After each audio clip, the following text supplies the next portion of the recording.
Today's guest, Adam Quiney, is a self-described obsessive perfectionist and a life coach. He says that behind our fears lie our greatest desires. And on this episode, we chat about how to retain focus and still be creative, as well as using demeanor to get results. Pretty interesting stuff today on the Peak Performers Podcast. Welcome to this edition of Peak Performers Podcast with your host, Thor Conklin. Thor will be sharing the necessary tools, strategies, and psychology you'll need to become a peak performer in any area of your life or business. Adam, thank you so much for joining us today. I've really been looking forward to this interview. I love the first line of your bio. I'm an obsessive perfectionist, high performer, former lawyer, and now executive mentor. Love it. Love it, love it, love it. You know, obviously I do a lot of executive mentoring as well and coaching. I'm a profitability consultant. So I really want to dive into this area. And quite frankly, I want to get some more tools for my tool belt so I can bring to my clients. So I'm ready to pick your brain left and right. You know, executives are an interesting group, aren't they? What do you find are some of the common themes or the common threads that run, through your clients that they struggle with? Well, so first, we can use the word niche, or the way I would qualify my clients is I would call them the smartest people in the room. And usually, as soon as I say those words, people have a number of reactions. The first one is like, oh yeah, I'm often one of the smarter people in any given room. Or I can tell you very quickly who is because I'm sizing them up and comparing myself to them. Or you get people saying, oh yeah, I totally know people like that. Or third, I get lots of reactions like, well, that's kind of arrogant and kind of condescending, isn't it? And to them, I say, yes, it is a little bit condescending and arrogant to call yourself the smartest person in the room. And that's the number one thing, like right out of the gate, that I see, frankly, me and my people struggle with is there is, first of all, there is such a thing as being the smartest person in the room. And those people, those executives with brilliance as kind of one of their traits, tend to be that person. And we struggle with this arrogance. We struggle to own it. We try to pretend it's not there or act like it's not there. And then that's kind of patronizing and obnoxious. And so that's really the first thing that I would put on the table is arrogance, condescension, like this syndrome I would call lovingly, I want to strangle all the morons. Yeah, I've been there. You know, it's interesting. Earlier in my career, I worked with private equity. And you can imagine when you've got a bunch of private equity guys in a room, there are some really, really smart people from all their advisors. These guys are just absolutely brilliant. I just loved being around them because the way they thought was completely different. They were super focused. They got down and they figured out what that one thing they needed to do to move X forward. And they put all their energy into that. Yes. Yeah. It's interesting. Let's talk about focus a little bit because, this is something that comes up all the time. Highly productive, super performers are very focused, but they're also very creative. Where does the line, where do you kind of shift the line from, okay, let me be creative and come up with solutions, but be very focused on what I'm doing? Like kind of where's the balance? Or because everybody has that shiny penny, not mentality, but here's weakness, the next shiny right? object. The weakness, shiny penny weakness. How do you coach your clients on how to stay focused, but yet still be creative and still solve problems and be open? Mm-hmm. So, my people, my execs, whatever, and possibly yours too, Thor, like they are magnificent. They're the best in the world at, the adage, work smarter, not harder. They're very, very good at working smarter. And so the way they do that is they break everything down into like a formula and then optimize it. I don't know if you ever did calculus in school or perhaps have successfully scrubbed that from your brain, but it's still lodged in mind. Find the derivative and then find the zeros, like you're finding the maximum and the minimum in any given formula. And that's what my clients do. And they do that exquisitely. And so as soon as they're trying to find like, what's the right, in quotation marks, what's the right balance? The way they're looking at it is like, what's the formula? And then how do I apply that formula? So they're kind of, it's almost as if there's like a right balance to find. And in my experience, creativity and really moving beyond this really requires an ability to kind of dance in the moment and to almost let go of the formula, which is terrifying because then we don't have any way to prove that we're right. We might actually show up looking stupid, which is terrifying. But from that not knowing, from like feeling into that, that's where the true creativity can blossom. And I would say my people tend to, like you, I love that you recognize that, like high performance, so creative. My people tend to lose sight of their creativity in service of focus and optimization. That becomes their sole, it's almost like tunnel vision. That's where they're putting all their attention looking. And I know you have some work around doing and being. Tell us a little bit about that. First, I want to own that I kind of suck at describing this. You're probably thinking, what a setup. He brings this and then tells us that he sucks at describing it. It's a little nebulous to draw out. So I'll use an example. In, let's say, a sales position, we might have someone who's simply not making phone calls. And so their leader might look at that and think, well, the problem's simple. I just got to hit this guy in the back of the head or, give him enough donuts or whatever it is that's going to motivate him to make those calls. And then if he's doing that, everything should work out hunky-dory. That's my philosophy. Right. Yeah, just hit him. Just get a big enough stick. That's right. The beatings will continue until performance gets better. Exactly. Yeah. And to be fair, you can create the pyramids from that kind of approach, that approach to leadership. That whole solution is very doing based. It's looking at like, what does this person need to do? What aren't they doing? Great. Let's have them doing it. And that completely misses a much deeper, I suppose, a deeper place to work with people. And that's who they're being. So if I have that salesperson and he's got this belief like, wow, every time I talk to people, they think I'm slimy. They think I'm like every other salesperson. They think I'm trying to get something from them. They think that, they're just on guard for me. So if he has that belief, he's going to show up to any sales call in some very specific ways, right? Like he might show up apologetic right out of the gate. And I don't know about you, but when someone comes to me and kind of the way they're being says something like, hey, Adam, nice to meet you. I sell used cars. Don't worry, I'm not someone here to take advantage of you. My first thought is, oh, crap, this person's here to take advantage of me. Right. Right. It almost creates the very thing they're afraid of. Yes. And so it doesn't matter how many phone calls we get this person doing. We could have them make 1 million calls. If who they're being underneath it is some way that's going to disempower them or impact their results, then it's all for naught. And so my focus is always to bring people below the surface, underneath the water, so to speak, or get into the subconscious and address those ways of being, those beliefs, those stories they might have. And you can imagine that if you do that, sometimes the doing doesn't even need to shift at all. They just completely show up differently and the results are impacted likewise. It's really interesting because I was with a prospect just this week and I was giving him some feedback. He is in commercial real estate. And I said, come on in and pitch me. Just let's do a practice pitch. Like I'm the guy that you're trying to get some commercial. He does leasing, commercial leasing. And these are pretty big deals. I said, okay, treat me like the client. And we're going back and forth on a couple of things. I said, what is your mindset going into today's meeting? Or when you go in with a client. He goes, you know what? I really I want to make a connection.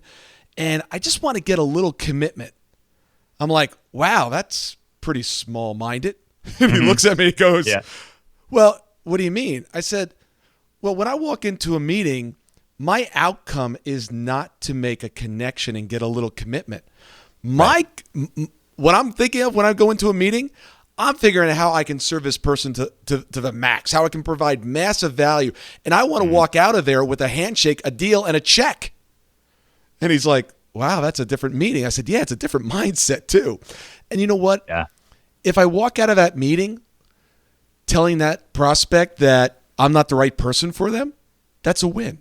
If I walk out with a connection and a small commitment, well, that's a win too. But I'm not going in looking for, 10% of a deal. I'm looking to get the whole deal.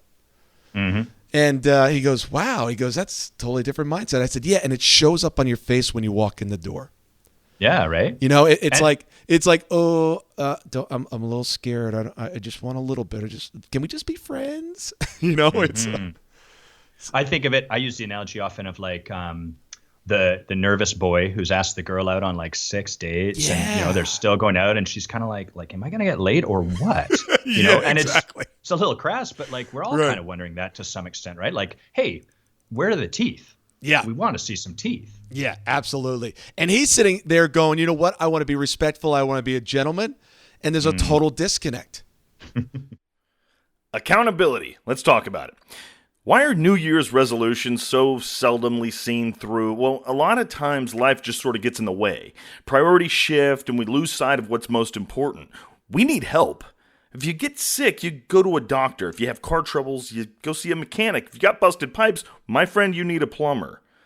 That's why for things that are really important that you just can't do alone, you have to call an expert. And Thor Conklin is an accountability expert. It's impossible to have accountability for achieving your larger-than-life goals all alone. It just can't work. So what do? Well, just like with a cough, a carburetor, or a clog, you get a hold of an expert in the field. www.thorconklin.com/accountability. Communication is so key in anything, whether it's dating relationships or business relationships. And so often I find the language that people use is so wishy-washy. I started to train myself to use the word won't. And it's really abrasive. People will say, hey, would you do this, and this? No, I won't do that. And you're like, ooh, it's nicer to say I can't, right? But that's not the truth. I could. I just will not. What do you tell your clients when it comes to communication, how to effectively communicate? Oh, man. I mean, we could probably write a book together in the next 10 minutes. Let's write the first chapter, man. This is about providing massive value to the audience. So I can tell you, my audience, your audience, everybody's audience, do not communicate clearly, consistency, and as frank as they really need to. So give us some wisdom. I'll give you the first kind of broad thing, and then there's 2 places I notice people's language. I love what you said. First of all, I actually want to speak to that our language tells us about, as I listen to you or anyone, your language tells me how you view the world. And it tells me how you view the world tells me what's going to be possible for you, what's going to be impossible for you, what's appropriate, what's not, all of that stuff. And so people will say, oh, it's just a slip of the tongue. And sometimes it is, but 99.99% of the time, it's not. It's really revealing your world to us. And so the first thing I would tell anyone is to actually notice it, which is the most basic thing you can do. But we don't, it's the water we swim in, right? We don't notice the words we use. Until I start looking for the word can't, I don't hear how many times I do it. So you might, to your audience, you might pick a word that sort of might represent a bit of a disempowering relationship, like can't or shouldn't, or these other 2 that I'll give you. The first one, it's another form of can't. And it's where often what I'll do with a client is they've some pattern that has provided them literally every pattern gets us something. There's always a payoff because we don't do stuff without purpose, without reason. We always have a reason, even if the pattern seems crazy. So we'll distinguish a pattern, some way that seems to be getting in their way. And I'll ask them, so do you want to move past this? Because you'll have to let go of these things.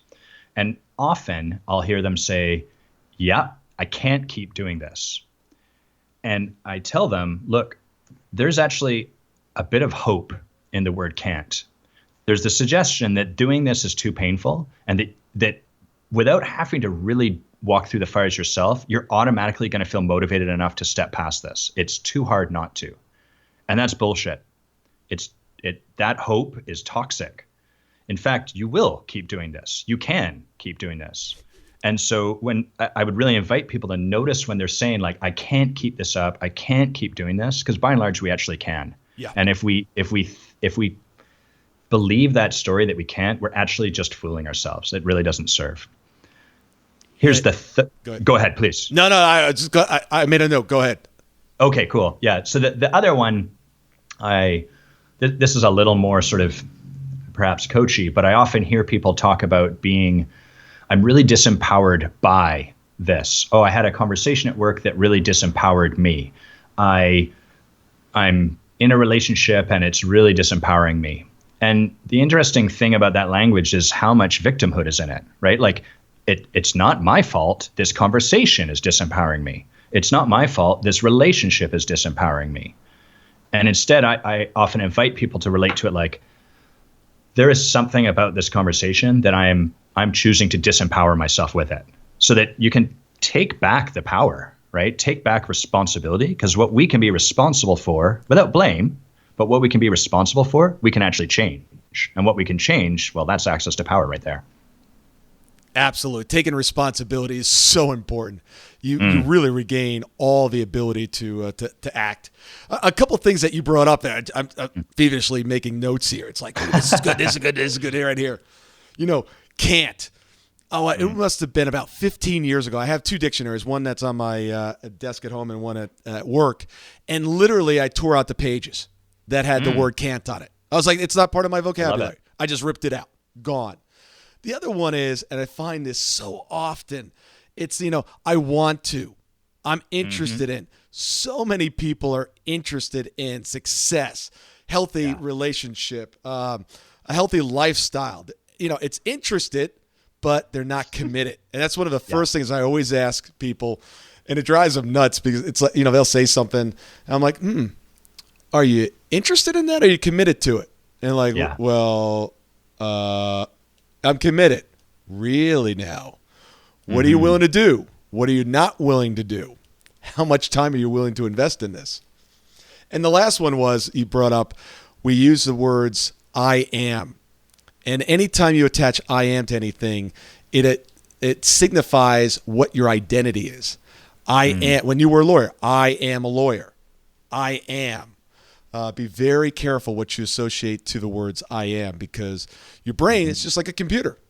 I know you're kind of a geeky guy. It was funny. I was reading part of your bio. I was like, it's very interesting. But this fascinates me because I think so often we think of our brains as this, mushy set of cells, but it really acts like a computer. It takes in information, it processes it through the software, whatever our belief systems are, and then it pumps out a result. And when I say you are something, your brain goes, I don't know if I trust that Thor. I'm going to think about it, and I'm going to make my own decision. But when you say it yourself, your conscious mind takes it right in and goes, you know what? I said it, so it must be true. Yes, very true. I love that distinction between being interested in or wanting to do something and committing to it, because I think there's this belief, actually all of us have, probably even myself when I'm operating from fear, where it's like, okay, if I want it enough, that'll be sufficient. And it's almost like you can never want something enough to cross that barrier. They're actually separate things. You can't want your way into a commitment. You actually have to take a different kind of step to really commit to something. And the easiest way to see that in the current era is the way people spend their money, right? Like when people put money on the line for something, they show up differently. I've never seen it fail. Yeah. I mean, provided it's actually an amount of money that matters, right? Yep. $5, so I'm not going to do much, but yeah. Absolutely. Yeah. When I was 13, I wanted to date Elle McPherson. Never happened. Yeah. Me too. Yeah. I was interested in that. Yeah, I was interested as well. I never made the phone call or mailed the letter, but there wasn't any email back there. So, Elle, if you're listening right now, you have two fans that wanted to date you when we were 13. Thank you so much for listening today. I really do appreciate your time, and I hope you found today's show valuable. If you would like to receive these shows automatically to your phone or to your computer, simply go to iTunes and subscribe. After listening to several of the shows, if you're so inclined, please leave us a 5-star rating, as this helps us reach additional people and spread the message. If you're truly committed to taking your life to the next level and doing whatever it takes to become a peak performer, but something's holding you back, something is blocking your way, and you just can't seem to figure out what it is, send me an email to info@thorconklin.com, and I'd be more than happy to get on the phone with you. We'll schedule a 15-minute discovery call. No obligation, no cost. I absolutely love to hear from the listeners, and if there's something I can do to help, I'd be more than happy to do that. Also, if you found something of great interest in today's show and you want to share that with your friends and family, simply go to my Facebook page, Thor Conklin, click on the episode, hit the share button, and share it on your page. You can follow me at Twitter at Thor Conklin. The website is thorconklin.com. We're constantly adding new free resources, discussing additional tricks, tips, tools, and strategies on how to be a peak performer. Remember, I try to keep these episodes short so you can listen to them during dot time, doing other things, commuting, driving, walking, working out. Decide to be a peak performer in all that you do. And until tomorrow, have an absolutely amazing day. That brings us to the end of another episode of the Peak Performers Podcast. Be on the lookout for part 2 with Adam Quiney, where he and Thor will discuss coaching for specific results, how sharing intimacy can create better problem solving, and most importantly, how to go from liking your life to loving it. That's next on the Peak Performers Podcast. We'll see you at the top.